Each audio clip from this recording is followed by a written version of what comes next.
Começar. Meu nome é João Marcílio, eu sou presidente da SGA.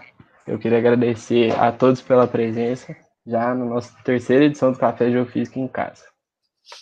Como eu falei semana passada, como alguns já sabem, o Café Geofísico é um projeto da SGA que tem o objetivo de divulgar no meio estudantil os estudos e trabalhos de profissionais que trabalham em diversas áreas com geofísica.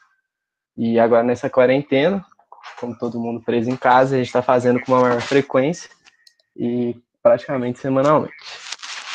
Antes de começar, eu vou pedir para vocês deixarem o áudio de vocês no mudo, para não atrapalhar a apresentação, e qualquer dúvida, vocês ficam à vontade para mandar no chat do Google Meets.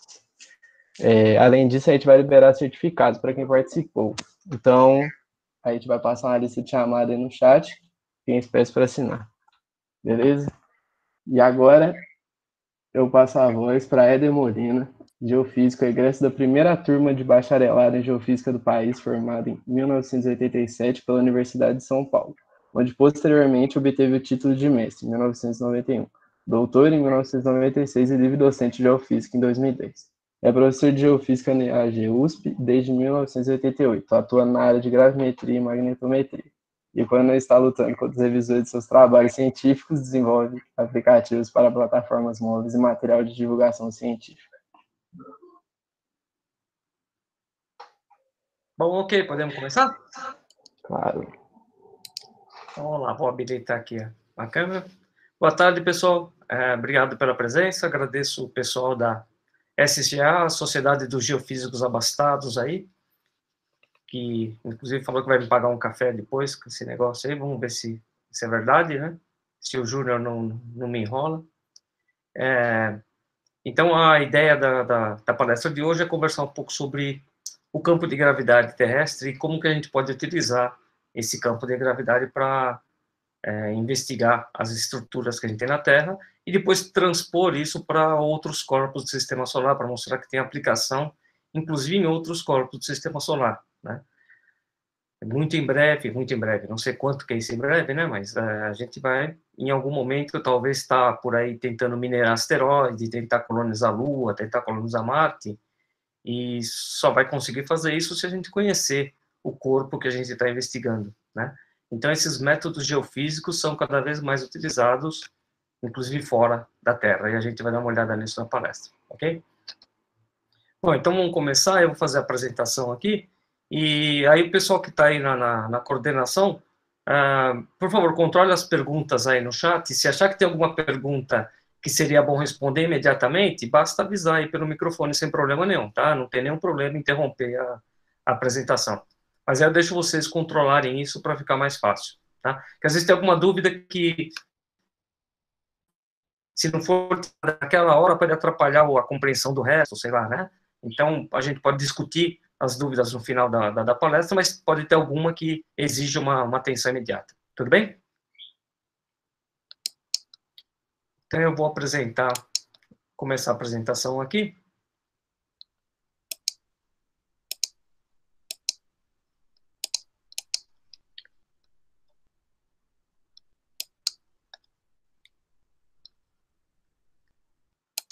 Aí eu preciso da sinalização de vocês aí pelo microfone. Alguém não está enxergando a tela aí?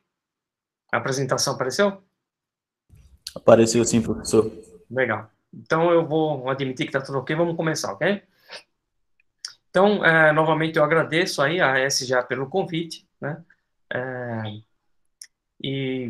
Então, a ideia era discutir o campo da gravidade e sua utilização na investigação da Terra e de corpos do Sistema Solar, ok? Então, meu nome é Éder Molina, meu e-mail está aqui embaixo. Se alguém tiver alguma dúvida, precisar de alguma coisa depois, é só escrever, né? Bom, o campo de gravidade terrestre tem uma riqueza muito grande de informação, né? Então, o geofísico sabe explorar essa informação para tentar investigar uma propriedade da Terra, né? Todo método geofísico investiga uma propriedade do planeta, né? Então, ele vai querer buscar a densidade, a suscetibilidade magnética, uma propriedade mecânica que permita a propagação de onda mecânica na Terra, características elétricas, eletromagnéticas, enfim. O geofísico vai sempre em busca de um método que consiga medir alguma coisa que esteja relacionado com uma propriedade física, né? No caso do campo da gravidade, a propriedade física é a densidade, é a massa, né? Então, a gravimetria seria, então, a área da geofísica, a ciência, que tenta determinar a distribuição de densidades no interior da Terra. Então, em última instância, a gravimetria queria chegar em uma tomografia 3D da Terra, em questão de densidade. Quer dizer, mapear cada cubinho tão pequeno quanto eu queira da Terra, saber onde é que ele está e qual é a densidade dele para a Terra inteira. Então, teria como se fosse uma tomografia em 3 dimensões, mapeando-se a densidade, né? Esse é o objetivo final da gravimetria para a Terra, né? E para isso, ela utiliza elementos do campo de gravidade terrestre. Então, a gente tem muitos elementos do campo da gravidade. O mais conhecido é a aceleração da gravidade, aquele G que a gente aprende lá no vestibular, fazer as continhas, né? Um corpo que está caindo na superfície, perto da superfície da Terra, está sujeito a uma aceleração que é 9,8 metros por segundo ao quadrado, 10 metros por segundo ao quadrado, se quiser arredondar, né? E que a gente até aprende erroneamente que é um valor constante, né? A gente vai ver que não é. Mas, enfim, a gravimetria, então, se baseia nessa lei, né? Ela se baseia na lei da atração universal do Newton, e a partir do trabalho dessa lei, ela consegue, medindo grandezas que estão associadas ao campo da gravidade, tentar fazer a inversão dessas medidas para determinar como é que está a distribuição de massa da Terra. É isso que o geofísico quer fazer. Isso pode ser feito tanto a nível local, quer dizer, eu quero estudar uma camada fina, razoavelmente fina da Terra, eu quero buscar petróleo, uma estrutura que armazena, que é propícia ao armazenamento de petróleo, eu quero buscar uma cavidade, eu quero buscar um corpo mineralizado que tem uma densidade maior do que o entorno, né? Então, qualquer corpo que tenha uma densidade que destoa de quem está em volta dele é passível de ser investigado pela gravimetria, né? Então, a gente tem aqui do lado... Vocês estão vendo o mouse? Alguém, por favor, me diga aí que você está enxergando o mouse aqui no mapinha do Brasil. Isso, para mim, é importante na hora de fazer a apresentação. Tá dando para enxergar, sim. Tá dando? Ok. Então, vocês estão vendo o mapinha do Brasil aqui? Esse é o primeiro mapa gravimétrico que a gente conseguiu fazer para o Brasil, né? Ele foi feito em 88, 89, e ele mostra em cores, essas cores estão representando, tá aqui a anomalia em Milligal, né? A gente vai ver daqui a pouco o que é exatamente essa grandeza, mas ela está tentando mapear uma grandeza associada ao campo da gravidade da Terra, né? Então, onde ela for maior, a gente teria uma densidade diferente de onde ela for menor. Eu estou mapeando, em última instância, densidades aqui. Eu estou vendo que o Brasil tem densidade nessa parte superficial dele aí, e aí você, aí com um pouco de boa vontade, você consegue enxergar algumas faixas de dobramento, o Cratão Amazônico, o Cratão São Francisco, o Bacia do Paraná. Quer dizer, tem vários elementos que só de bater o olho aí já parece, pô, essa mancha parece tal tipo de estrutura, né? Então, realmente é isso. Esse campo de gravidade, esse mapa, está representando de uma forma que, hoje, para a gente é rudimentar, nós já temos coisa muito mais sofisticada, mas na época foi um enorme avanço, né? Ele foi feito por pesquisadores do IAGE-USP, né? O Neuci Kogo de Sá, Naomi Osami e eu, que participamos da elaboração desse mapa em 88. Ele foi apresentado em 89, se eu não me engano, numa reunião da SBGF, né? Então, esse mapa mostra que estruturas que têm densidades diferentes vão se comportar de maneira diferente, vão ser mapeadas de forma diferente. Então, eu tenho como detectar isso, né? E como que eu faço isso? Vamos dar uma olhada no princípio básico do método, simplificadamente, depois como que a gente pode fazer essas medidas na terra, no mar, no ar, os diversos métodos que foram desenvolvidos até hoje para medir essa grandeza ou alguma grandeza associada ao campo de gravidade, e depois a gente vai ver algumas aplicações, ok? Então, olha lá, o princípio do método é o seguinte: eu meço a aceleração da gravidade, por exemplo, com gravímetros. Um gravímetro é um equipamento especial que permite medir, determinar essa aceleração da gravidade, aquele 9,8 metros por segundo ao quadrado lá, né? Então, se a gente for fazer isso com um gravímetro, a gente já não vai mais estar trabalhando com metro por segundo ao quadrado, né? Em geofísica, a gente normalmente usa o Gauss, em homenagem ao Galileu, né? Na verdade, a gente usa um submúltiplo do Gauss, o milli-Gauss, né? Então, é 1/1000 de um Gauss. Então, quando eu falo em aceleração da gravidade, por exemplo, a aceleração da gravidade no meu laboratório lá no IAG é 978.641,37 miligauss, né? Se eu colocar a vírgula aqui, ó, depois do 9, seria o que a gente está medindo em metro por segundo ao quadrado. Seria aquele 9,8, tá vendo? Se arredondar, 978 é 9,8. Então, esse seria o tal do 9,8, né? Mas você vê que na geofísica não é 9,8, 9,7, 9,78. Eu tenho, ó, 1, 2, 3, 4, 5, 6, 7 casas depois da vírgula, se eu pensar em metro por segundo ao quadrado, né? Eu consigo medir até a 7ª casa com esses equipamentos sofisticados, ok? Então, a ideia da geofísica, o princípio do método é, se eu conseguir medir isso com essa precisão, eu posso falar, opa, eu tenho locais onde essa aceleração da gravidade é maior e tenho locais onde ela é menor, né? E aí eu vou tentar investigar o que acontece quando ela é maior, o que acontece quando ela é menor, o que faz ela ser maior, o que faz ela ser menor, né? Esse mapa que está aqui do lado colorido, eu plotei os valores de aceleração da gravidade, tá? Para a escala não ficar muito grande aqui, os números ficarem muito grandes, eu coloquei metro por segundo ao quadrado mesmo, né? Só para ter uma ideia. Então, você perceber, se a gente der uma olhada na Terra, a gente vai ver que a aceleração da gravidade, primeiro, não é constante. Se ela fosse o tal do 9,8, seria aqui, ó, tá? A Terra seria toda verde, seria mais ou menos desse tom aqui, toda ela, ok? Você vê que varia, ela tem uma tendência a ser maior, ó, onde está mais vermelho, perto das regiões polares. Então, essa flechinha aqui, ó, esse pininho amarelo, está falando o lugar onde a aceleração da gravidade é a maior que a gente tem, e ela tende a ser menor próximo da região equatorial. Então, esse pininho branco mostra o valor de menor aceleração da gravidade do planeta que a gente conhece, que a gente tem como medir até hoje, né? Então, percebe-se, bom, primeiro, que existe uma gradação, você tem uma tendência a que a aceleração seja menor no Equador e maior no polo, tá? E isso tem, é claro, seu motivo, né? Se a gente pensar na Terra como um todo, a gente pode imaginar que, como a Terra não é esférica, né?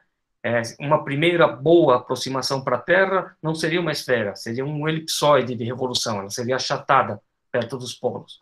Bom, se ela é achatada perto dos polos, o ponto que está na região polar, ele está mais perto do centro de massa da Terra, porque ele é achatado, ele é menor ali, né? Se ele está mais próximo, pela lei de Newton, a força vai ser maior. Então, a aceleração da gravidade também vai ser maior, tá?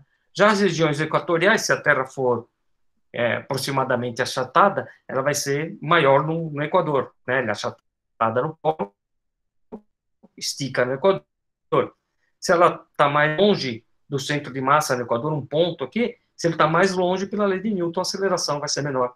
Então, isso explicaria, a grosso modo, esse padrão, ok? Além disso, a gente tem o fato da Terra estar em rotação.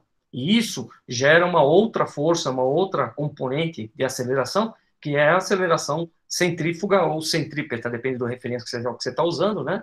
Mas ela está ligada à rotação. Como a Terra roda, se você estiver perto da região equatorial, essa força é máxima, você está mais longe do eixo de rotação, tem uma força querendo te jogar para fora ali, né? Como se você estivesse num carrossel lá, se você estiver na ponta lá do carrossel, você vai ver que tem uma força querendo jogar você para fora, né? E se você estiver exatamente em cima do eixo, né, de rotação, você não tem força nenhuma agindo.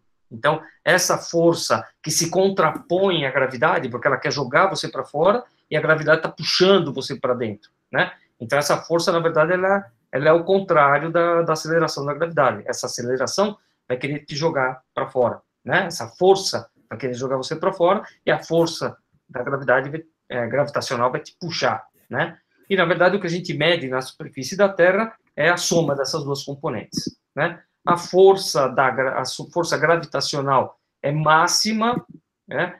No Equador, por exemplo, a força gravitacional é da ordem de 300 vezes maior do que a força centrífuga, né? Então, quem está te puxando tem uma intensidade 300 vezes maior do que quem está te jogando para fora, né? O que é bom, né? Senão a gente estaria andando lá perto do Equador e iria embora, jogado para fora da Terra, né? Então, a gente está sendo puxado com mais intensidade do que está sendo jogado para fora, né? Mas você vê que isso varia também conforme a posição da Terra. Se você está perto do polo, quase não tem essa força que te joga para fora, né? E isso explica por que as bases de lançamento de foguetes, de mísseis, a maior parte delas está perto das regiões equatoriais, né? Então, o Cabo Canaveral na Flórida, a Barreira do Inferno no Brasil, né?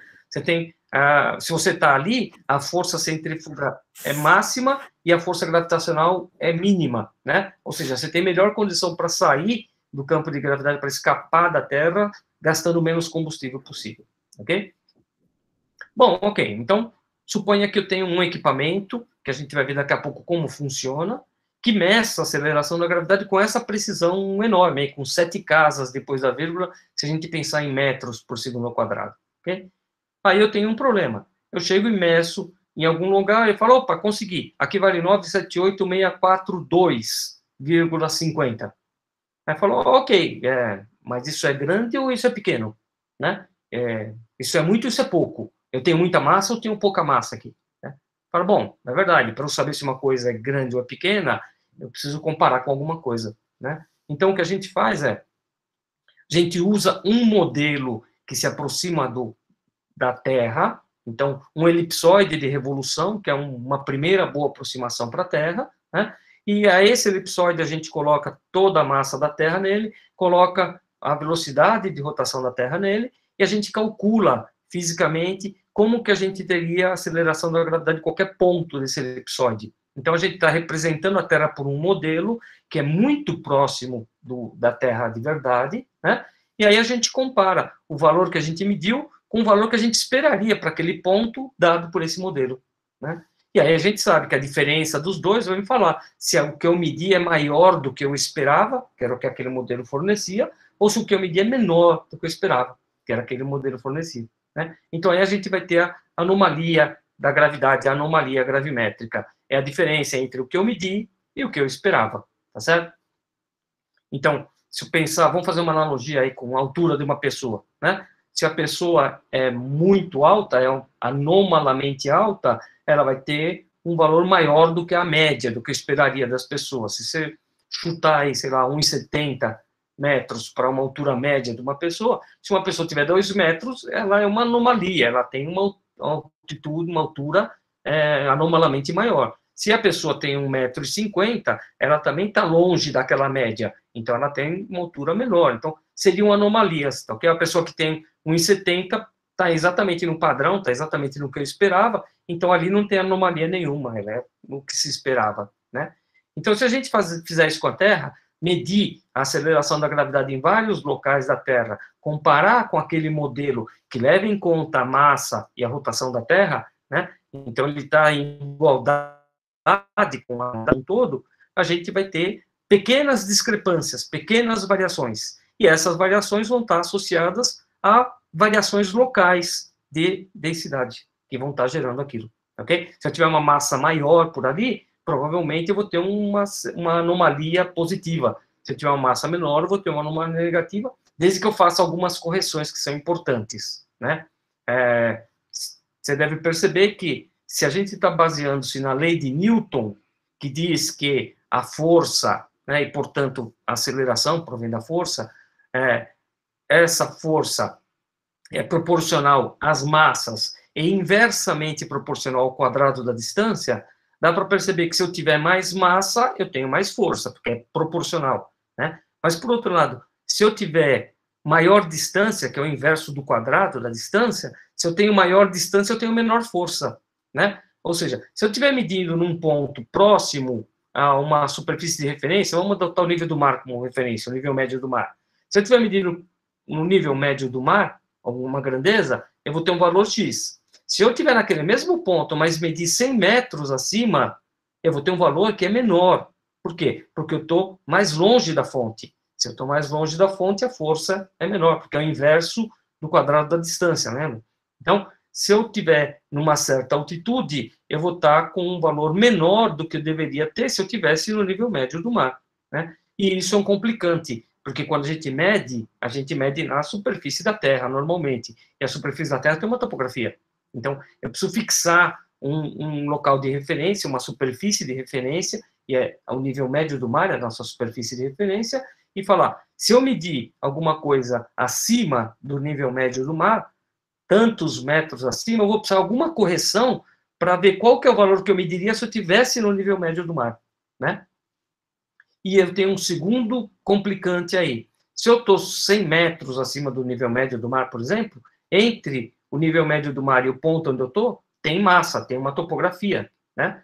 Eu preciso eliminar o efeito dessa topografia também. Não basta eu eliminar só esse efeito da distância, né? Ainda tem um efeito da topografia. Os pontos que estão em diferentes altitudes estão enxergando diferentes massas topográficas, além de tudo que está para baixo do nível médio do mar, que todo mundo está enxergando, que eu estou usando como referência, né? Então, eu preciso fazer duas correções. Uma correção é o que a gente chama de correção ar livre, que corrige essa altitude, e a outra correção é o que a gente chama de correção Bouguer, que corrige a topografia, a massa topográfica que está entre o meu ponto e o nível de referência, que é o nível médio do mar, né? A gente tem como fazer esses cálculos, né? Se a gente fizer esses cálculos, a gente chega num valor de anomalia que agora é o G que eu medi, menos o G que eu esperava por aquele modelo, mais as correções todas que eu posso fazer. É como se eu tivesse aplanado a Terra, deixado todo mundo como se fosse o nível médio do mar, e aí sim, eu estou medindo sempre no mesmo nível.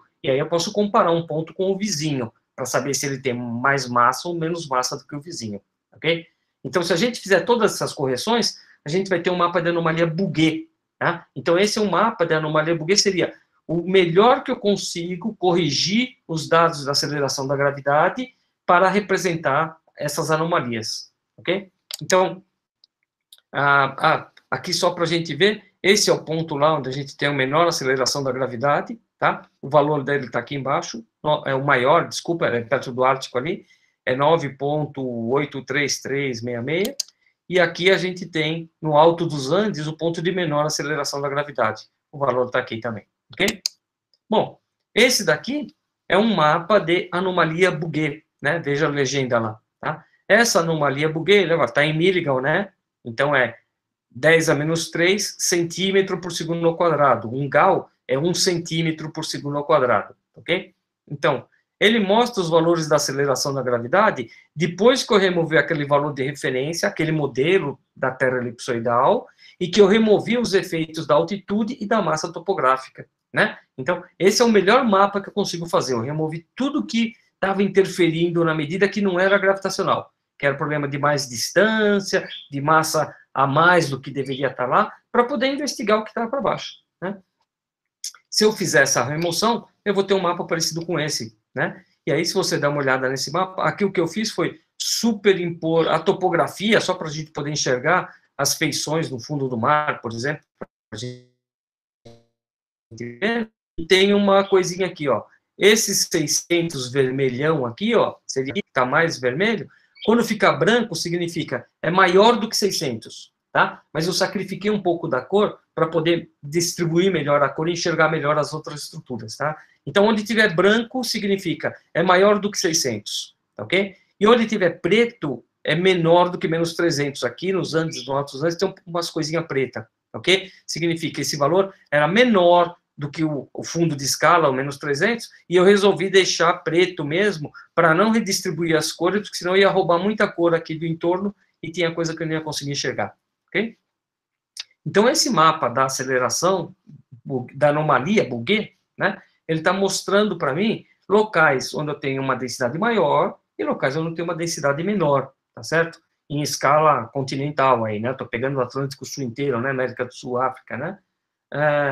Bom, dá para perceber aí que os locais com menor aceleração, menor anomalia Bouguer, que estariam relacionados com uma menor densidade, são os continentes, né? Eu nem preciso desenhar os continentes para vocês verem eles aí, ó. Estão aí, tá certo? E por que isso é razoável? Quer dizer, os continentes têm uma densidade menor do que o fundo do oceano. O fundo do oceano está todo positivo. Então, ele tem, teoricamente, mais massa, né, do que uma referência. E os continentes estão todos negativos. Então, eles têm menos massa do que a referência. Tem uma densidade menor, né? Bom, isso é razoável, né? O continente é continente porque ele é menos denso, ele boia, né? Ele flutua no manto, tá certo?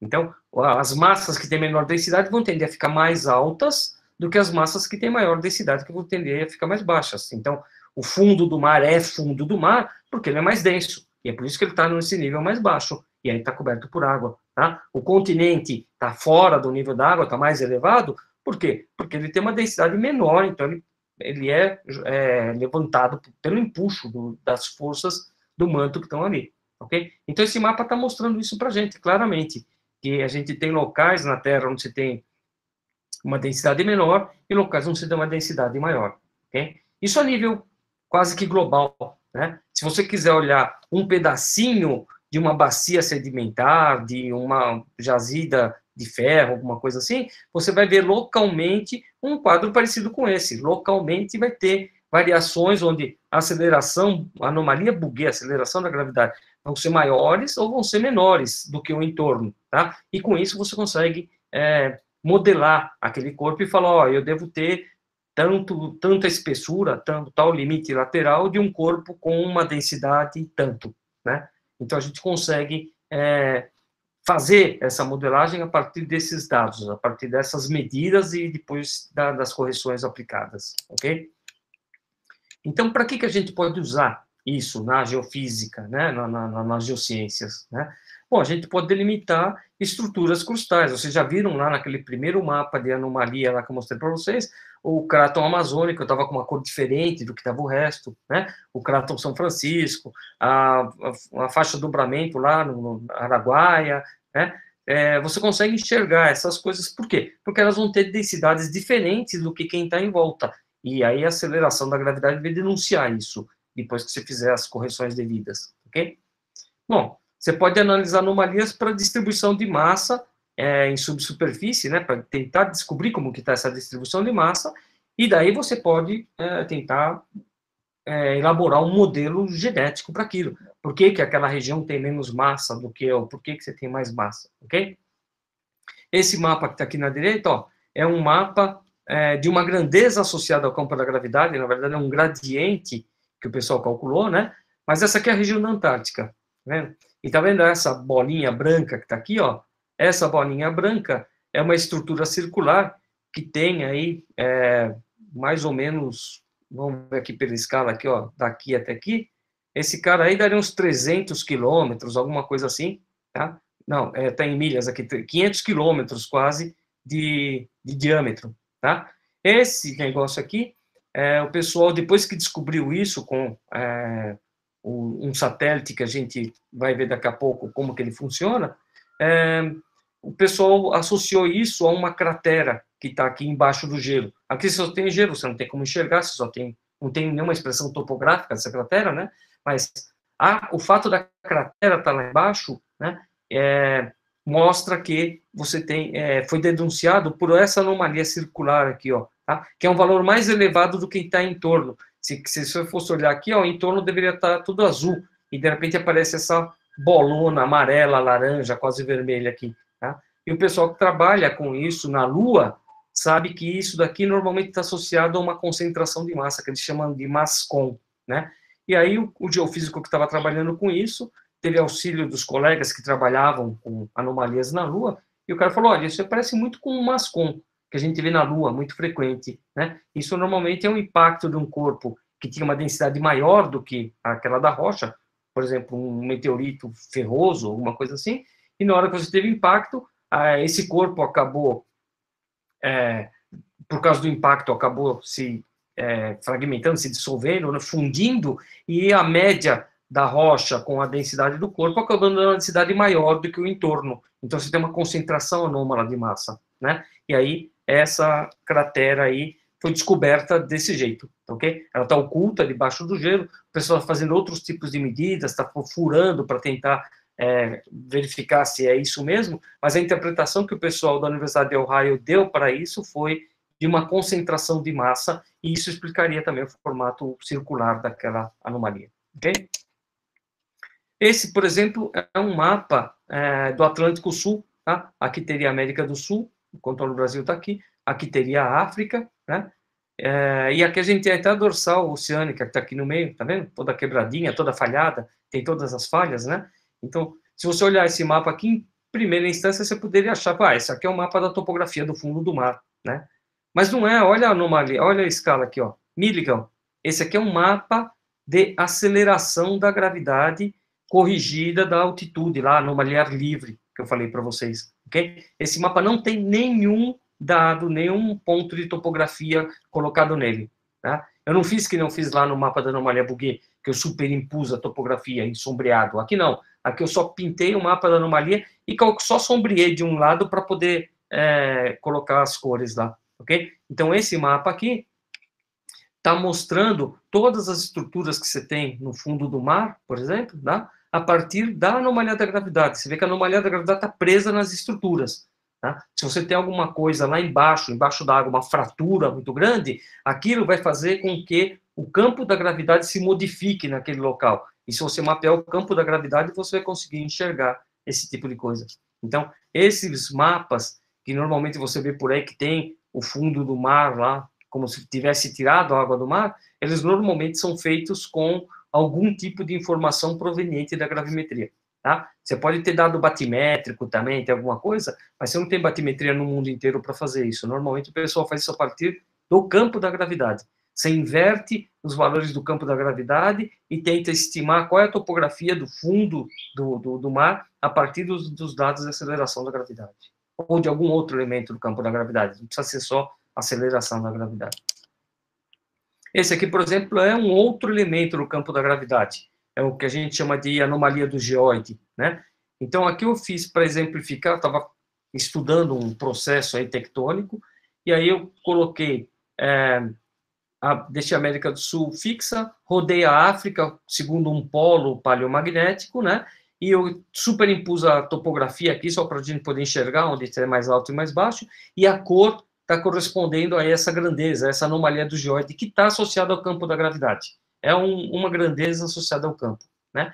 E você percebe que você tem continuidade, né? Você tem uma enorme mancha azulzona aqui, ó, que tem um significado tectônico, tá? E você tem lá o equivalente do outro lado da África, né? Uma continuidade. Você tem esse vermelhão aqui, ó, tá? Que isso aqui seria uma situação pré-separação, né?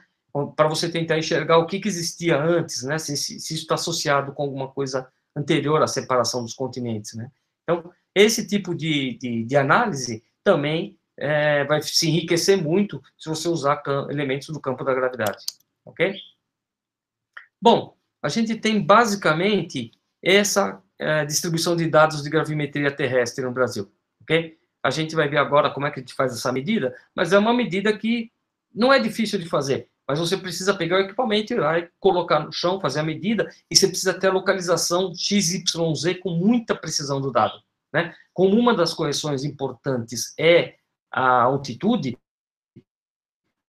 para a gente corrigir e gerar anomalia livre, gerar anomalia Bouguer, eu preciso ter essa altitude com uma precisão melhor do que 10 centímetros, chutando alto, tá ok? Normalmente a gente quer uma precisão melhor do que 1 centímetro para altitude, né? Então, onde eu for fazer a medida com o meu equipamento, eu preciso ter uma medida de latitude, longitude com bastante precisão e altitude com uma precisão muito elevada, ok? E esse tipo de altitude é muito difícil de conseguir, porque não é muito fácil de fazer isso. Ainda hoje em dia, com métodos de posicionamento diferencial, com GPS diferencial, você ainda consegue. Mas só um GPS, fala, tudo bem, eu pego um GPS e aperto lá, né? Com um GPS, você não consegue isso. Tá? O GPS não te dá a altura em relação ao nível médio do mar. Ela te dá altura em relação àquele elipsoide que a gente falou lá, que a gente usa como referência. Então, um GPS só não permite você estimar, você medir essa altitude, tá? Se você tiver 2 GPS de alta precisão e fizer todo um processamento, aí você consegue, diferencialmente, achar essa altitude, né? Mas não é uma tarefa muito fácil. Então, você percebe que você tem mais pontos de aceleração da gravidade medidos perto de grandes centros, né? Principalmente de onde você tem universidades, instituições de pesquisa que têm equipamentos, que têm gravímetros para poder fazer isso, né? E em regiões mais afastadas, em que você está longe de um centro que tenha um gravímetro e está numa situação de posicionamento, de deslocamento, de logística complicada, você vai tender a ter menos pontos, tá? Porque é mais difícil você ir lá para colocar um ponto com essas condições, ok? E você percebe que no mar você também tem, né? Você tem um monte de cruzeiros aqui que estão em amarelo, que tem. Aqui, esse mapa, quando eu fiz, era só para definir quem que era o detentor desse dado, né? Para alguma instituição que quisesse um dado, saber quem contactar. Então, teria a listinha aqui do lado com a cor da pessoa ou da entidade que era responsável por determinado dado. Tá? Esse mapa é de 2001, né? Mas depois disso mudou pouca coisa. Aumentou um pouco no Rio de Janeiro, no Espírito Santo, aqui em Minas melhorou um pouquinho, tem uma parte aqui que foi um pouquinho mais coberta, tal, mas as regiões maiores aqui de difícil acesso continuam desguarnecidas de dados grafimétricos. Tá? Eu protei só os do Brasil, tá? A gente tem dados na América do Sul toda, né? Mas o problema é geral ao mundo inteiro, né? Onde é difícil o acesso, onde é difícil a logística, vai ser difícil você ter um ponto de aceleração da gravidade medido no chão, ok? Bom, como eu posso medir essa aceleração da gravidade? Eu posso medir a partir de gravímetros absolutos, né? Então, aqui um gravímetro absoluto está aqui, né? É simplesmente um tubo com um vácuo, e tem uma bolinha lá que cai nesse tubo, e ela vai passar por alguns feixes de laser. Na hora que ela passar por ali, tem um relógio atômico que pega o tempo que ela está passando por ali, né? E aí ela vai sucessivamente passar por várias posições que estão pré-definidas lá, em tempos que vão aumentando, né? Porque você tem uma aceleração, né? A queda é acelerada, né? Então, no primeiro segundo ela percorre tanto, no outro segundo ela já percorre mais, ela está acelerando, ela está caindo mais rápido, né? Então, se você medir nesses locais, quanto tempo ela demorou para passar por esses locais, e tiver isso com uma precisão muito grande, você consegue a aceleração da gravidade com aquelas 7, 8 casas depois da vírgula, sem pensar em metro por segundo ao quadrado, ok? Esse tipo de equipamento é muito custoso, é muito difícil de operar, né? Porque ele exige toda uma parafernália eletrônica, condições especiais para fazer. Então, normalmente, você só tem isso em pontos de controle, onde você quer determinar o G absoluto, tá? E para que você precisa do G absoluto? Para fazer uma medida diferencial. Essa aqui é mais fácil, essa é o que a gente faz no campo, tá? Eu pego um gravímetro diferencial que ele mede diferenças de aceleração da gravidade entre o ponto que eu conheço, que eu posso ter medido com aquele equipamento absoluto, e um ponto que eu não conheço, né? Então, como ele mede a diferença, se eu souber no primeiro ponto, eu consigo transportar para o segundo, e assim vai, né? E, normalmente, esses sistemas aqui são uma massa e uma mola. Então, pensa num esquema bem simples, uma molinha com uma massinha na ponta lá, e ela tem um alfinetinho lá, que está mostrando, tá preso numa escala graduada, tá? Se eu estiver num lugar que tem muita massa aqui embaixo, essa muita massa vai atrair essa massinha aqui, e ela vai esticar a mola. Então, ela vai vir aqui para baixo. E aí ela vai mostrar, o ponteirinho vai apontar aqui para baixo. Vai falar, ó, tá grande, né? Se eu tiver pouca massa, estiver passando num lugar que tem menos massa, a linha vai puxar em relação àquele outro ponto, né? E aí o ponteirinho vai estar aqui, mais em cima, é menor, né? Então, eu vou ter, se essa escala for calibrada devidamente, o quanto essa molinha está esticando, está encolhendo, está sendo proporcional ao quanto a aceleração da gravidade está sendo maior ou menor, porque é a força da gravidade que está puxando essa massinha aqui, ok? Então, um exemplo esquemático, um diagrama esquemático desse cara seria aqui, e esse é um gravímetro desses, um Lacoste Homberg, numa caixa. Essa caixa sei lá, tem um tamanho de 40, 50 centímetros por 30 por 30, alguma coisa assim, né? Então, o equipamento, o gravímetro em si, ele é uma coisa menor, tá? Ele é 25 por 25 por 4 quadrados, assim, um cubo de 25 centímetros, né? Ele tem lá uma bateria acoplada, tal, e ele vai numa caixona dessas, ok? Então, você tira esse equipamento, coloca no local que você quer, você faz a medida, lá tem um certo ritual para fazer essa medida, né? E com essa medida, se você começar medindo num ponto que você conhece, o valor de G, por exemplo, lá no meu laboratório, que eu sei o valor de G, num ponto daqueles de G absoluto, que foi medido com aquele equipamento absoluto, eu meço primeiro lá, e depois eu meço no lugar onde eu não conheço. E aí esse equipamento vai me dar o quanto esse lugar que eu não conheço é maior ou menor do que aquele lugar inicial. Como eu sei quanto vale no local inicial, eu só faço a continha e transporto para outro ponto. Então, eu vou sucessivamente medindo isso. E tem um monte de correção para fazer para manter a precisão disso, né?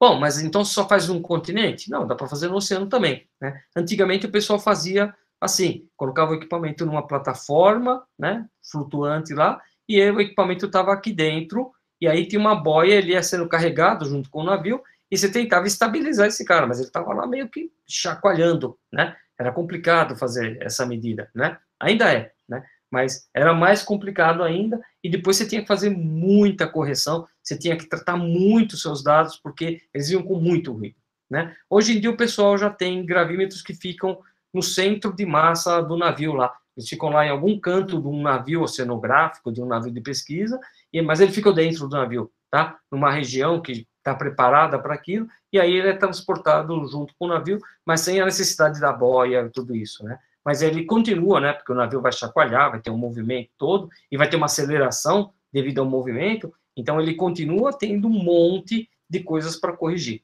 né? É uma coisa bem complicada corrigir dados de geofísica marinha. Esse aqui, por exemplo, é um mapa mostrando a localização das trilhas que a gente tem de geofísica marinha, tá? Tá desatualizado, aí também tem uns 10, 12, 15 anos aí esse mapa, mas aqui a cor está associada já com a anomalia, tá vendo que está escrito Miligas aqui, ó, com G minúsculo, que é incorreto, tá? Como o Galileu, era um G maiúsculo, nome de pessoa, né? Esse G tem que ser sempre maiúsculo, não interessa o prefixo que tem aqui, ok? Então, aqui a cor está te falando qual é o valor da aceleração da anomalia, né? Que já é uma anomalia. Você já pegou aquele valor que você mediu e subtraiu do valor correspondente naquele modelo elipsoidal, né? Então, aqui a gente já tem uma anomalia aí no fundo do oceano, né? Pode parecer que tem bastante dado, mas é porque a escala está, quer dizer, o mapa está pequenininho, né? Se você dá um zoom nesse mapa, você vai ver que você tem muito buraco, né? Toda essa região que está em branco aqui no oceano, né? Fora, não os continentes, né? Mas no oceano, são regiões que não têm um ponto de aceleração da gravidade, né? E isso é complicado quando você precisa de um modelo global para fazer alguma coisa, né? Então, por muito tempo imaginou-se que o fundo do oceano não ia ficar muito bem conhecido, porque é muito caro fazer isso, né? E ninguém vai, nenhuma entidade vai financiar você vir até aqui no meio do oceano só para cobrir um buraco, porque tem um buraco lá, tá? O pessoal vai financiar se você vier para cá para investigar uma estrutura de interesse, para investigar uma mineralização, sei lá, para fazer alguma coisa. Mas não simplesmente porque está faltando ponto lá, eu quero ir lá colocar ponto. Ninguém vai pagar para fazer isso, né? Então, são lugares em que o pessoal fala, bom, sinto muito, a gente vai sempre ter esse buraco, né? Como lá na Amazônia, né? Você vê que você só tinha ao longo do Amazonas e dos igarapézinhos lá os valores da aceleração da gravidade, mas todo o resto estava desguarnecido de ponto, né? Por quê? Porque é difícil a logística para ir para lá, né? Então, na Sibéria, na Antártica, na Groenlândia, no Alasca, é a mesma coisa, né? E nos oceanos tem esse problema, né? Onde você teve disponibilidade para um navio ir e fazer a medida, tudo bem. Onde você não tem, sinto muito, vai ficar sem, ok? Bom, acontece que lá no final da década de 80, isso mudou, né? O pessoal desenvolveu um método bastante astuto, tá? Que era a altimetria por satélite, tá certo? A altimetria por satélite se baseia no seguinte: a superfície da água do mar segue uma equipotencial do campo da gravidade, quer dizer, quem manda a água do mar ficar onde ela está é o campo de gravidade da Terra, tá? Então, se você tem a maré alta, a maré baixa, é porque o campo da gravidade mudou por causa da atração diferencial entre Terra, Sol e Lua, e isso acabou fazendo com que a água do mar ocupasse um outro nível, tá? Então, quem está mandando nessa história é o campo da gravidade, é ele que fala para a água do mar ficar naquela posição, tá certo?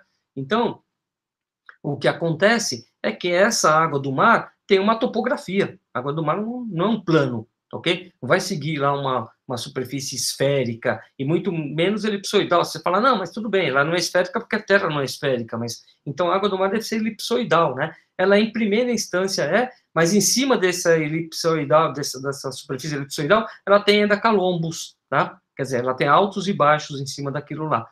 Isso pode ter alguma coisa em torno até de 100 metros aí de diferença entre essa forma de equilíbrio elipsoidal e a água do mar de verdade, lá onde ela está, ok? Então, você tem pontos bem altos e pontos bem baixos na superfície do mar, bem baixos e bem altos, assim, estou falando de centenas de metros, ok?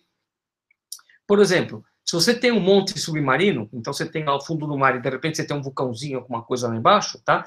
Se esse cara tem, tipicamente, lá, uns 20 quilômetros de raio e uns 2 quilômetros de altitude em relação ao nível de base, tá? Ele vai acabar deformando a água do mar em cima dele e vai formar um calombo d'água, porque aquele cara vai atrair a água para perto dele, tá? Então você tem uma montanha, não é uma montanha porque a convexidade não é suficiente para falar que é uma montanha, né? Mas você tem um calombinho de água em cima dele, ok? E aí, se você conseguisse, então, pensar do lado contrário, se eu conseguisse medir essa topografia da água do mar, de repente eu conseguiria entender como estão as coisas lá embaixo. E é exatamente isso que a gente fez naqueles mapas anteriores, né? Que eu mostrei que um mapa era no mar livre, estava mostrando todas as zonas de fratura que tinha lá no fundo do mar, né? E isso foi feito com uma medida de satélite, tá? E aí você não tem problema de localização, problema de logística. O satélite está lá na sua órbita, ele está mandando um pulso de onda eletromagnética, esse pulso vem, bate na água do mar e volta. E aí ele mede o tempo de ida e volta, faz um monte de correção, né? Por causa de vários fatores que estão na atmosfera, e aí depois que ele faz isso, ele consegue determinar qual que é a altura do satélite em relação à água do mar, ou seja, qual que é a altura da água do mar em relação ao centro da Terra, onde está vinculado à órbita do satélite. Então, você tem como mapear a altura da água do mar em relação ao referencial. E essa altura está presa nas estruturas que estão lá embaixo, ok? E como o satélite passa pela Terra inteira, você tem uma cobertura meio que uniforme da Terra. Então, a partir daí, a gente conseguiu mapear muito bem os oceanos. Os oceanos ficaram completamente cobertos de dados gravimétricos, tá? Mas aí a gente voltou para o outro lado. E os continentes? E a Amazônia, e a Sibéria, e a Alasca, e a Groenlândia? Lá, usa altimetria, não dá, porque a onda só bate na água e volta, ela só consegue refletir na água, né? Na Terra, a onda bate na Terra e espalha, ela não volta para o satélite, então você não tem como medir isso na Terra, você só tem que medir a altimetria por satélite é só na água, né? Então, a Terra ficou descoberta em relação aos oceanos a partir desse momento, né? Então, lançaram lá o CISAT em 87, depois veio o GeoSat, o TOPEX, e RS-1 e várias outras missões. Então, a década de 90 foi inteirinha coberta por essas missões e os oceanos ficaram muito bem conhecidos, né? E os continentes ficaram só com aqueles pontos de gravimetria terrestre, né? E, então, ficaram com enormes buracos, né? Bom, em 2003 o pessoal lançou uma missão, a missão Grace, que era bem engenhosa, né? Ela não media nada da Terra, né? Ela simplesmente media 2 satélites gêmeos, estão colocados numa distância de 220 quilômetros entre eles, né? Numa órbita lá de 500 quilômetros de altitude, e eles estão mapeando, rodando a Terra, tá? E um satélite vai mapeando o gêmeo que está na frente ou que está atrás, né? Um mapeia o outro, outro mapeia um. Eles pegam essa distância entre eles com uma precisão melhor do que 10 a menos 9 metros. Isso aí é bem menor do que um fio de cabelo, né? Então, o que acontece? O irmão da frente passando por aqui, então a Terra está aqui, ele está passando por aqui, né? Se ele passar num lugar onde a Terra tem uma montanha, tem mais massa, o que vai acontecer? Essa maior massa vai tentar atraí-lo, né? Então, ele, vai tentar dar ele vai mudar a posição dele. Ele seguiria por essa posição, mas por causa de uma diferença de massa, ele vai dar uma afundada. E na hora que ele deu essa mexida, o irmão de trás, opa, meu irmão da frente afundou tanto, acelerou tanto para dar essa afundada, ou subiu tanto. Ele mapeia qual que é o desvio desse irmão dele da órbita, e depois dá para você transformar isso em aceleração da gravidade. Então, esses mapas que estão aqui, ó, são mapas feitos com esse tipo de satélite. E aí não tem terra, não tem água, não tem continente, não tem fronteira, não tem regiões inóspitas. Ele está mapeando a Terra toda, tá certo? E aí você tem um mapa global, tá ok? Então acabou a gravimetria, pronto, não preciso mais fazer. Não, peraí, não é assim, tá? Esse cara está a 500 km de altitude. Quanto mais longe você está, você só enxerga o longo comprimento de onda, você perde o detalhe, né? Se você está longe de alguma coisa, até visualmente, né? Se você vê um outdoor lá na rua, se você está longe dele, parece que, nossa, está perfeita aquela foto. Se você chega lá perto para ver, você vai ver que é um monte de quadradinho. Fala, nossa, ele é tudo isso, mas quando eu estou de longe eu vejo perfeito, eu vejo tudo redondinho, né? Então, se você está mais longe da fonte, você só enxerga o longo comprimento de onda, você não vê o detalhe, né? Então, esse tipo de mapa, esse tipo de coisa é boa para estruturas grandes, né? Para dezenas de quilômetros. Agora, para pegar uma coisa pequena, ele não tem cuidado, ele não tem resolução, não dá para fazer, né? Então, esse daqui é um desenho do satélite, e o pessoal, na hora que lançou isso, mostrou lá alguns locais onde eles achavam que ia melhorar o conhecimento do campo da gravidade, né? E aí, esses mapinhas aqui, com ela ainda sombreada, ainda elevada, né, com um exagero vertical grande, para mostrar onde é que essas anomalias são maiores ou menores, mostra aí uma certa riqueza de informações, né? Na verdade, a missão Grace teve um objetivo bem curioso, né? Ela estava querendo mapear coisas relacionadas ao clima, à hidrologia, né? Então, por exemplo, se você olhar aqui, ó, esse mapa que está aqui embaixo, é um mapa de altura geoidal. Essa altura geoidal aí é aquela altura, aquele desvio da altura da água do mar em relação ao elipsoide, tá? É o quanto a água do mar está mais alta ou mais baixa do que aquele nível de referência, podemos pensar assim, ok? Ele está associado ao campo da gravidade, né? Onde eu tenho mais massa, eu vou ter um comportamento, onde eu tenho menos massa, eu vou ter outro, né? E aqui, a gente fez um mapa com essa missão Grace, como ela ficou muito tempo lá, passando em cima do mesmo ponto, né? Porque ela passa aqui, vai virando, depois tem uma hora que ela volta para a mesma trilha lá de 17 dias atrás, sei lá, de um mês atrás, né? Então, com o passar do tempo, você tem um mapa de aceleração da gravidade, ou de uma grandeza associada a ela, ao longo do tempo, né? E aí, por exemplo, a gente fez isso aqui para a região de São Paulo, tá vendo? Ó, São Paulo está por aqui, ó, tá? A gente estava querendo mapear o aquífero Guarani, né? Então, a gente queria ver o quê? Queria ver se tinha diferenças sensíveis na aceleração da gravidade quando o aquífero enchia e quando o aquífero esvaziava, quando era explorada a água, né? E aí você percebe aqui, ó, que essas anomalias mudam de cara conforme você está num período de abastecimento do aquífero ou num período de retirada de água dele, né? Então, essa missão Grace permitiu isso, permitiu que o pessoal conseguisse mapear aquíferos, né? Então, massas muito grandes, né? E você conseguia ver quando que aumentava ou quando que diminuía essa massa ao longo do tempo, né? Que é típico de um aquífero, de um degelo, alguma coisa assim, né? Bom, uma aplicação bem interessante da gravimetria, tá? É essa daqui, ó. Você já deve ter ouvido falar da cratera de Chicxulub, né? Aquela cratera que, teoricamente, foi o local onde teve um impacto que acabou extinguindo os dinossauros e um monte de vida, né? No período lá, na transição do Cretáceo para o Terciário, né? Essa cratera aqui fica aqui, ó, né?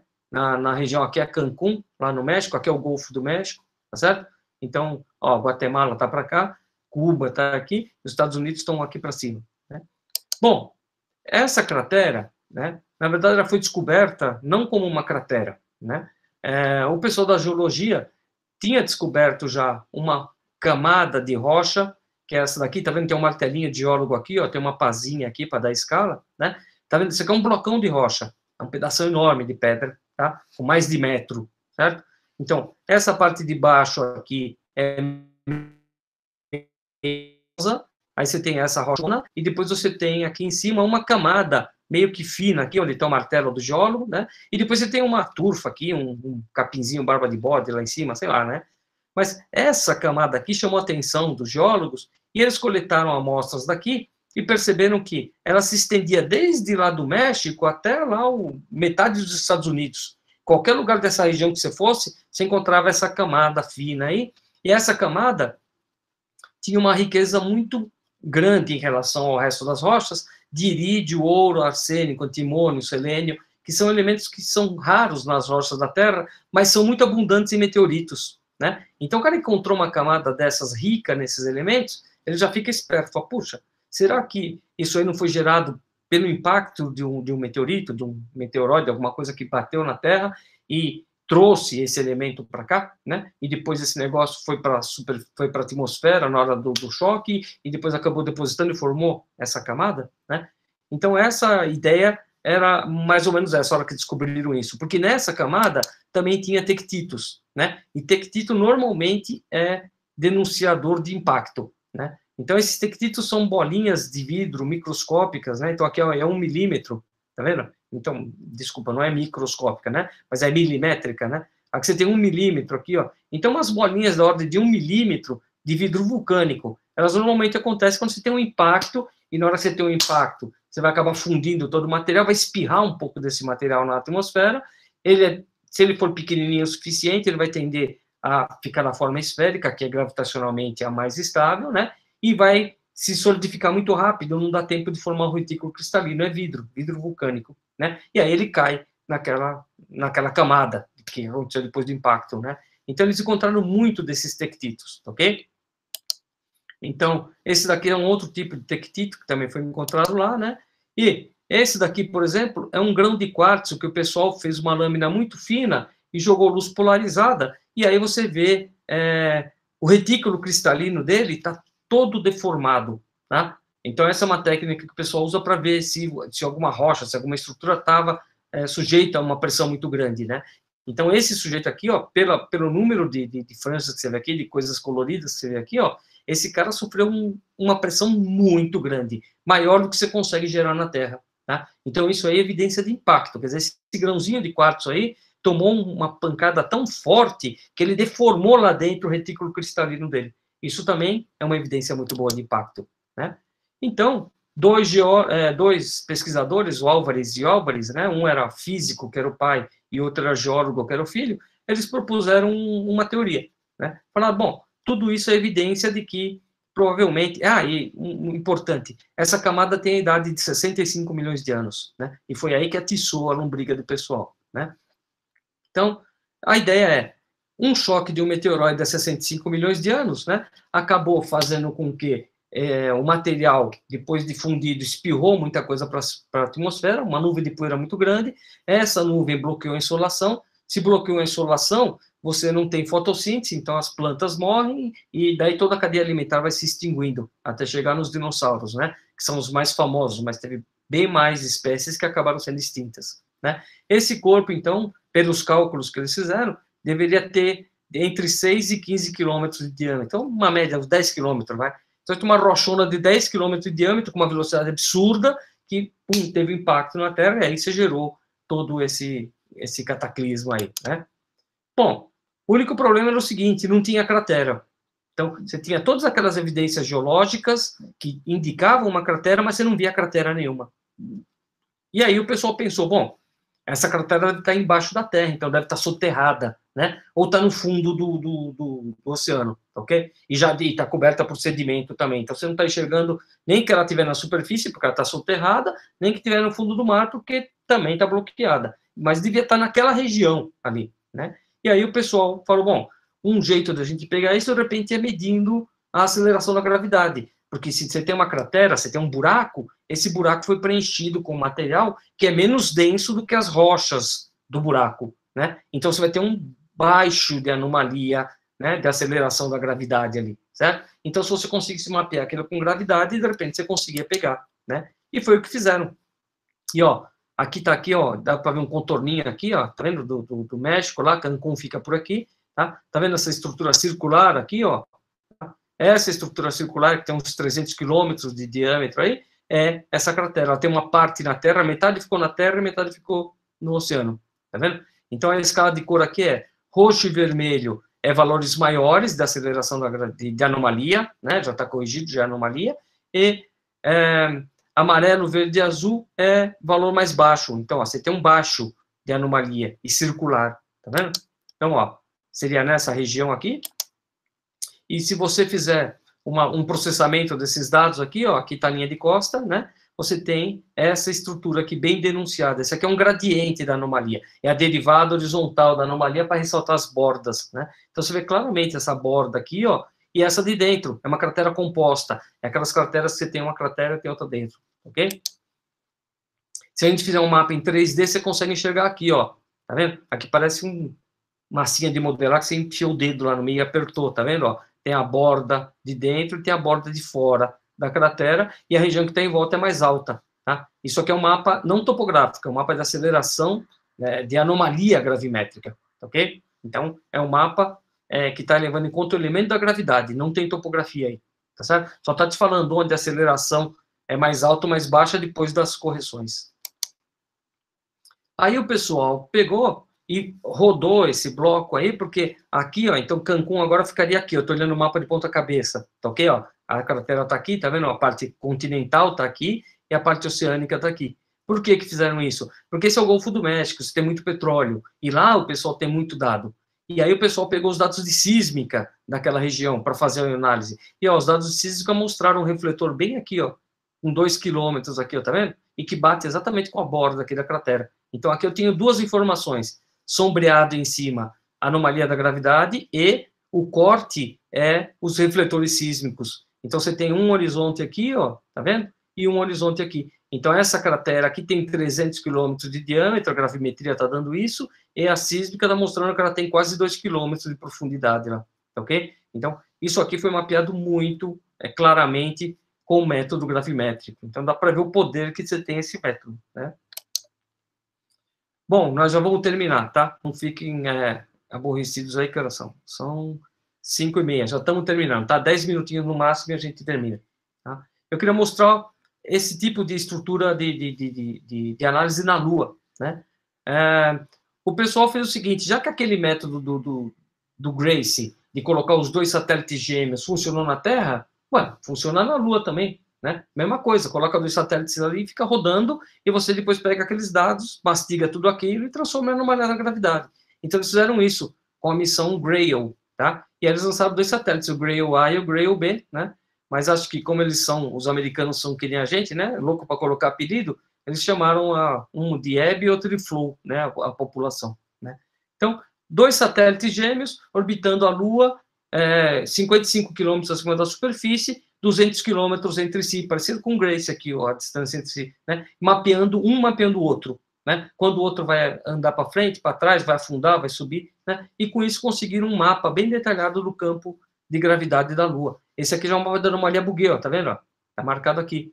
Lembra? Parecido com aquele mapa que eu mostrei que tem lá os oceanos em vermelho e os continentes em azul, que é aquele que está no começo da apresentação, tá vendo? Então, onde você tem mais massa, né, uma densidade maior vai estar vermelho, e onde você tem uma densidade menor vai estar em azul, ok? E os valores medianos lá vai estar no verdinho aqui, né? Então, ó, são 3 vistas da Lua, né? Então, aqui, ó, é o polo da Lua, ó, aqui é o polo da Lua, né? Ela está inclinada, essa vista aqui, né? Como é que eu sei que é o polo da Lua? Porque essa daqui é uma das maiores crateras que se conhece no Sistema Solar, tá certo? Essa daqui é a bacia de Aitken, na Lua, tá? Isso aqui, provavelmente, a Lua tomou uma porrada muito grande nessa parte de baixo aqui, ó, e aí afundou completamente. Esse negócio é um buracão na Lua. A gente vai ver um mapa topográfico depois dela, tá? Aqui ela aparece de uma outra vista, ela está inclinada para lá, tá vendo? Parece um pedacinho dela aqui, né? O que mais chama atenção lá no campo de gravidade da Lua é essa estrutura aqui, ó. Tá vendo esse negócio aqui, ó? Tá? Puta, agora que eu tô vendo esse negócio, parece o Casagrande esse negócio aqui, né? Com esse óculos aqui, ó. Eu sempre olhei esse mapa, eu nunca reparei nisso. Então, ó, tá vendo que essa estrutura é quadrada? Tá vendo? Quer dizer, que tipo de estrutura, que tipo de... Não pode ser uma cratera de impacto quadrada. Você não tem um tijolo que cai na Lua ali, tá certo? Quer dizer, o que é essa estrutura quadrada aqui, que está bem marcada na superfície da Lua aqui, ó, e que depois tem umas crateras superimpostas ali, que é o óculos do Casagrande lá, o nariz, sei lá, né? A estrutura em si é quadradona, tá vendo, ó? E pega quase metade da Lua, né? Isso aqui deixou o pessoal com a pulga atrás da orelha por um bom tempo, né? E aí o pessoal, essa aqui é a região do Mar das Tormentas, do Oceano Procellarum, né? E o pessoal começou a propor hipóteses para isso, né? Tem que te explicar essa anomalia, né? Esse negócio quadrado que tem lá na Lua, né? E aí uma das pesquisadoras, a Maria Zuber, né? Depois de fazer muita análise dos dados desses e de outros dados, interpreta essas anomalias como sendo um sistema de condutos vulcânicos que trouxeram lava para a superfície durante erupções vulcânicas. Então, na verdade, esse mapa aqui, ó, então essa aqui é uma foto, uma imagem da Lua. Esse aqui é um mapa da aceleração da anomalia Bugé, né, da gravidade aqui da Lua, com esse quadradão. Tá? E esse aqui é um mapa do gradiente horizontal, quer dizer, das bordas, isso aqui. Eu peguei esse dado aqui, processei para gerar as bordas. E aí você vê ele bem quadradão, tá vendo? Né? E nessas bordas aqui, ó, é onde essa pesquisadora acredita que você tenha tido fissuras muito grandes que trouxeram o material do manto para lá e acabam formando o mare, né? Os mares na Lua são aquelas superfícies mais planas, né? Onde você tem normalmente um derrame de lava, você tem uma camada de poeira muito grande, mas elas são planas, são relativamente planas, né? Então, essa é uma das hipóteses que o pessoal tem para lá, né? Uma outra hipótese, baseada em dados radiométricos que tem na Lua, é que você pode ter, nessa região, uma concentração de materiais radiogênicos no manto e na crosta, por algum processo, né? Mas isso ainda não está muito bem explicado, e, bom, de qualquer forma, também não está definido. Aquele outro modelo de que teriam condutos, isso aqui é só uma ilustração, tá? Esse mapa que está em vermelhão aqui, tá? Esse aqui é um mapa com um gradiente calculado lá para mostrar o quadradão, né? Mas aqui é só uma ilustração. Seriam condutos muito grandes, de onde teriam rasgado, e aí saía material, e esse material acabou derramando e formando aquela superfície mais plana, ok? Essa é uma das hipóteses para essa situação. Então, ó, esse aqui é em vez de ver na esfera, então vendo numa projeção, né? Então, ó, você vê que aqui a cratera, essa é a topografia da Lua, tá vendo? E você vê que o valor, ó, menos 5 quilômetros, esse cara aqui seria o polo sul lá da Lua, que é onde você tem aquela estrutura que eu mostrei para vocês, aquela cratera de impacto, tá? Isso aqui é um mapa da anomalia Bugel, ó, o quadradão do Casagrande está aqui, ó, tá vendo? Tá?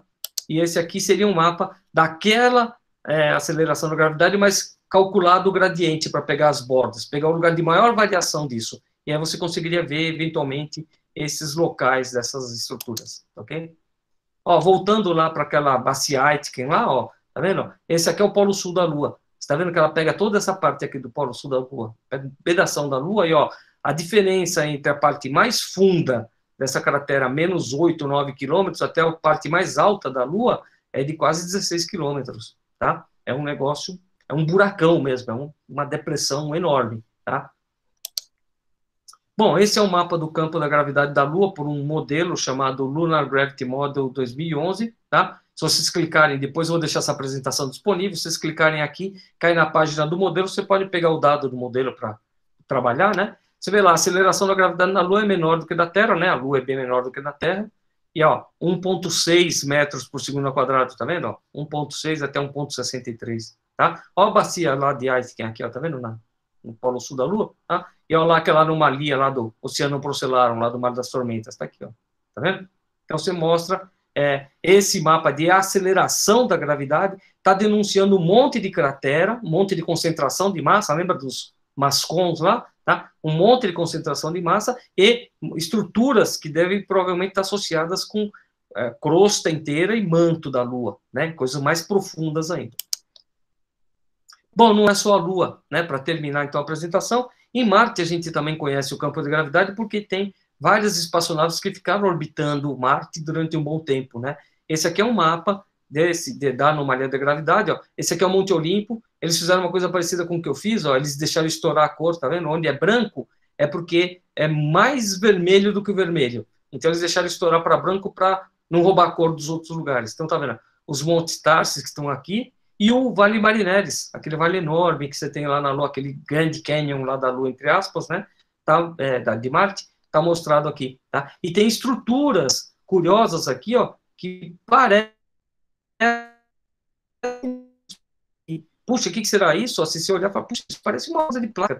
Ó, se você olhar aqui e olhar os mapas da Terra, tem uma similaridade muito grande. Quer dizer, é tentador você dar um primeiro chute falando que você tem estruturas litosféricas, crustais aqui, mostradas nesse mapa, ok? E você tem lá vários vulcões, vários crateras, dá para ver bem um monte de características da superfície de Marte e provavelmente do seu exterior também, com o campo da gravidade, tá? Esse aqui é olhando numa projeção esférica a partir do Polo Sul está aqui, tá? Você vê que você tem muita cratera, tá certo? E você tem essas estruturas aqui, ó, que não tem associada à topografia, tem alguma coisa acontecendo aí, que deve estar mais profunda, né? E essa aqui, se você olhar do Polo Norte, ok? Você vê que você tem bem menos cratera, né? Você vê que é mais lisa essa superfície, tá certo? Mas, por outro lado, tem mais estruturas gravitacionais. Aqui está o Monte Olimpo, ó, tá vendo nessa estrutura aqui, tá? Então, esse mapa aqui permite tirar um monte de informação não só da estrutura, para Marte a gente teve até uma coisa curiosa, esse é o último slide, tá? Já estamos terminando. O pessoal fez o seguinte, você sabe que a atmosfera de Marte é muito tênue e é composta de gás carbônico, né? E ela, no inverno marciano, esse gás carbônico acaba congelando e fica nos polos. Então, a camada do polo, que seria o equivalente ao nosso Ártico lá, tá? Ela aumenta muito no inverno marciano, né? E no verão, essa camada sublima, esse gás, esse gelo seco, né, o gás carbônico, né, ele acaba indo para a atmosfera. Então, essa camada diminui de tamanho e aumenta de tamanho, tá certo? Só que, quando ela diminui de tamanho ou aumenta também, quer dizer, quando esse gás carbônico da atmosfera congela aqui no planeta, ele aumentou a massa que está no planeta. Então, mediu o campo da gravidade. Então, se você medir o campo da gravidade numa situação e na outra, quer dizer, com uma calota pequena com uma calota grande, a variação da aceleração da gravidade está presa no quanto de massa aumentou ou diminuiu no planeta. Com isso, o pessoal conseguiu estimar que, quando você tem um inverno marciano, você tem entre 3 a 4 trilhões de toneladas, que dá mais ou menos aí uns 15%, a grosso modo, da massa da atmosfera de Marte, que são congeladas, né? Então, você vê, a partir da geofísica, você consegue mapear o campo de gravidade, você consegue estimar uma propriedade da atmosfera do planeta vermelho, né? Então, isso é um outro tipo de aplicação bem interessante, né? Para terminar, a gente tem modelos para o Marte também, então nesses links aqui vocês vão encontrar esses modelos, se vocês tiverem interesse, né? Então esse daqui é um mapa da anomalia ar livre, aquela que corrige a altura, tá certo? Ó, o Vale Marineris está aqui, tá certo? Aqui estão os Monte Tarsis, aqui está o Monte Olimpo, certo? E você tem aquelas estruturas esquisitas grandes lá, que ninguém sabe muito bem o que é, que estão denunciadas por esse mapa de aceleração da gravidade. E para terminar, esse é um mapa do desvio da deflexão na vertical. É um outro elemento do campo da gravidade que permite enxergar outras coisas que eventualmente não dá para ver direito lá naquele mapa, né? Você vê claramente aqui, ó, os 3 montes lá do Monte Tarsis, aqui você tem o Monte Olimpo, você tem lá todo o Vale Marineris aqui, e aquelas estruturas que o pessoal está investigando e outras grandes coisas também, ok? Então, o campo da gravidade tem em si muita informação. Se a gente souber explorar essa informação, a gente pode usar muita coisa na aplicação. Tá legal? Bom, acho que o recado de hoje era esse. Eu vou finalizar aqui a apresentação e vou tentar reconectar. Estou aqui de volta para você, né? Então, eu precisaria de um mediador aí. Opa, deixa eu parar a apresentação aqui. Eu preciso de um mediador aí para as perguntas. Quer dizer, acho que agora não tem mais problema, né? Pode abrir o microfone e fazer a pergunta se quiser, né? Porque eu não estou com acesso ao fórum, não vai dar para eu ler tudo no fórum aqui. Então, alguém que estiver coordenando aí, por favor, me dá uma ajuda aí. Tranquilo, professor. Muito obrigado pela apresentação, foi muito boa. O Geraldo Júnior, no caso, que falou com você, perguntou campo de gravidade e campo gravitacional são diferentes? Qual a diferença? São diferentes. Eu prometi para ele que eu ia falar isso porque eu corrigi ele no cartaz, né? Quando a gente fala em campo gravitacional, a gente está falando só daquela componente newtoniana, da força. Força igual GMM sobre R ao quadrado, né? Só a força que está te puxando, tá? Quando eu falo da gravidade, é quando eu tenho essa força e a força rotacional, né? Aquela força que está te jogando para fora. Então, quando eu estou falando no campo da gravidade, é quando eu estou na superfície da Terra, eu estou medindo o campo da gravidade. Tem aquele pedaço que me puxa e tem aquele pedaço que, por causa da rotação, me joga para fora. A soma dos dois é da gravidade. Se eu estou falando só do que me puxa, é gravitacional, tá? Então, na geofísica, a gente usa essa distinção. Tranquilo. E outra pergunta que ele fez também, se a correção a ser aplicada depende do objetivo do estudo. Não, você tem que corrigir sempre, né? Porque senão você está comparando laranja com banana, não dá para fazer a análise, né? Então, a gente precisa pegar aqueles dados, subtrair o modelo e depois pegar aquela altitude, corrigir a altitude e corrigir a massa topográfica. Então, é como se a gente aplanasse a Terra lá, nivelasse, aplanasse não, porque você não fala que eu estou falando terra plana aqui, pelo amor de Deus, né? Se a gente nivelasse a Terra, né, e ficasse todo mundo no mesmo nível, e aí eu posso comparar um ponto com o vizinho. Aí é laranja com laranja, né? Mas a correção sempre precisa ser feita.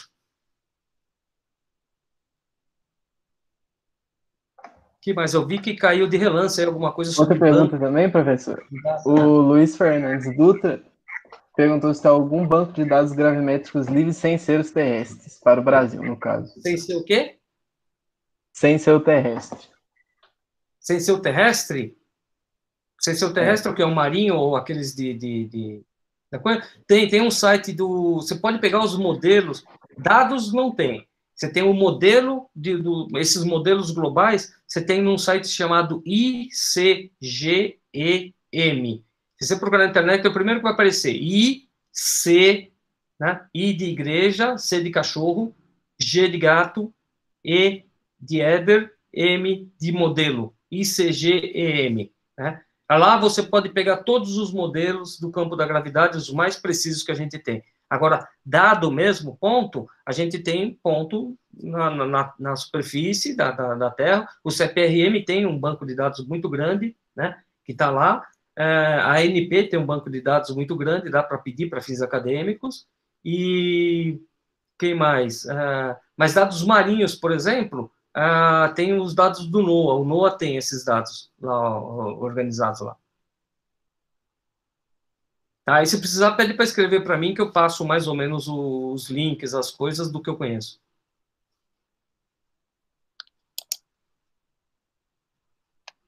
Mais alguma coisa? Ótimo. Alguém tem mais alguma pergunta? Deixa eu aproveitar e mandar um beijo pro Enzo, que está me assistindo lá. Enzo, beijão do papai. Meu molequinho está me assistindo lá.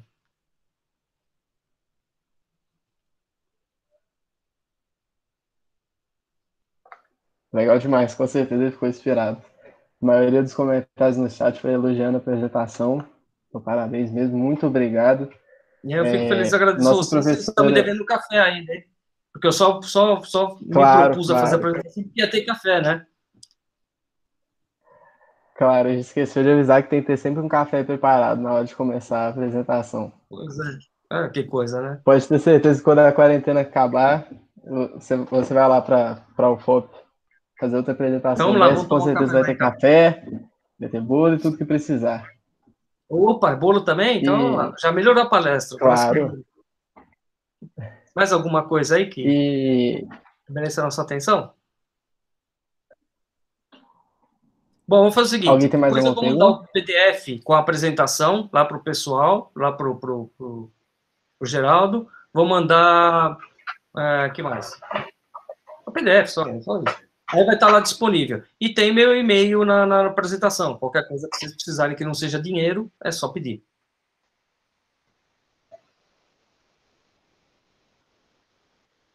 Beleza.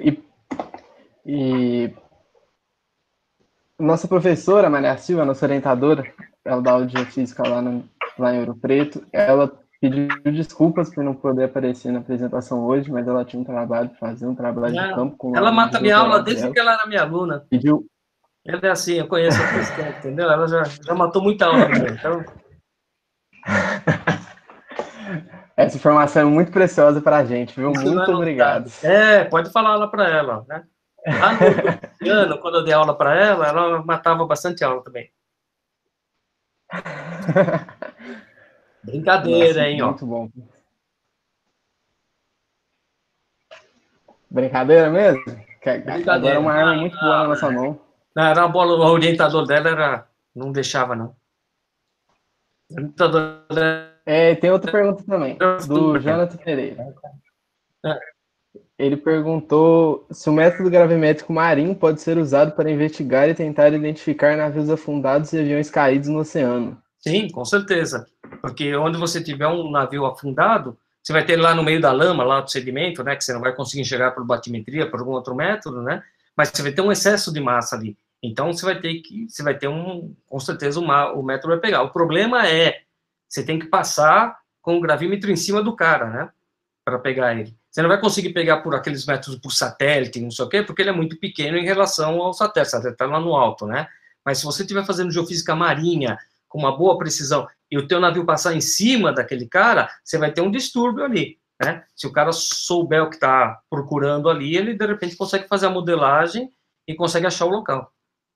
Então, teoricamente, dá para fazer, né? Mas você teria que ter a sorte de passar por cima do cara.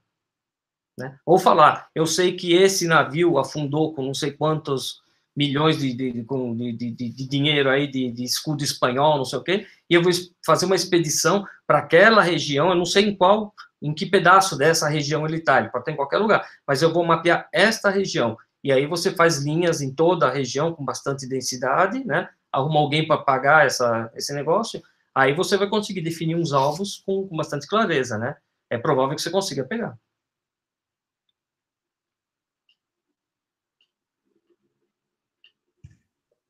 Ô, tô vendo que o Zé Santaniela tá aí. Ô, Zé, um abração. Faz tempo que a gente não se vê. Então, gente, eu queria agradecer a todo mundo que ficou até aqui assistindo a apresentação. Vou lembrar vocês de novo para assinar nossa lista de presença, ajuda bastante a gente. Depois a gente vai mandar o formulário também, se vocês puderem responder também vai ajudar bastante a gente. Agradeço também a você, professor Ed. Muito obrigado por seu tempo, conhecimento para a gente, e a maioria dos comentários foi só elogiando, realmente muito bom. Muito obrigado. Eu fico Esperamos que feliz quando em poder acabar, participar. o próximo encontro vai ser lá na UFOP com café que estão te E devendo bolo. agora, né? E bolo, né? Que Bolo você também tá também. devendo. Tá gravado essa porcaria, né? Deve querer agora fugir, não. Tá tudo gravado. E a gente também vai disponibilizar a apresentação. Vai no nosso canal do YouTube e já a gente vai passar o link aí também. A apresentação vai estar disponível. Beleza? Tá bom. Se Então não é tem isso, gente. uma Muito dúvida, obrigado. até mais. Obrigado, pessoal. Tchau, tchau.